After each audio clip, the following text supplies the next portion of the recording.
Hey guys, today I will be doing an introduction into bank reconciliations. As a cash control, most companies keep their cash in the bank to reduce chances of theft. This also provides a second independent record of the cash transaction, as both the company and the bank keep a record. Bank reconciliation refers to the process of comparing the bank's cash statement to the company's cash statement. This allows for us to determine the actual cash balance of the company. There are three different reasons why the company's record would not match the bank's cash statement. The first is deposits that have been made by the company but not yet processed through the bank system. For example, say the accounting period ended on the 30th of June and you put a deposit through on the 29th of June. When you compare cash balances, the bank may not have processed the transaction, but it has already been recorded by the company. This is referred to as deposits in transit.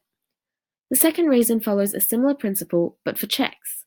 If a company writes a check for a specific amount, it can immediately be recorded in the company's statement. However, it takes at least a couple of days for banks to clear the check and process the transaction. This is referred to as an outstanding check. The last reason for statements that don't match are errors made from the bank or the company's end. While bank errors are rare, they can happen and the balance needs to be adjusted. However, it is often human error within the company, and the bank is always assumed to be correct, as everything is done electronically. So we've talked about errors that can occur on both statements. Now let's move on to adjusting these records. The first step is to match the transaction from the company's records to the bank statement, checking for deposits in transit, outstanding checks, and any other transaction that appears only on one statement. Once everything has been checked and identified, we can move to the bank reconciliation statement. First, you start with the balance according to the bank. We then add any deposits in transit, other potential transactions, and errors where applicable. Following that, we subtract its outstanding checks and errors where applicable.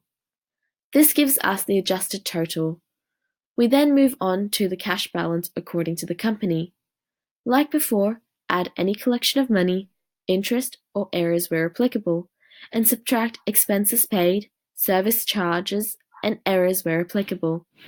Remember, the only reason we would add or subtract an amount is if the transaction has occurred in only either the bank statement or the company statement.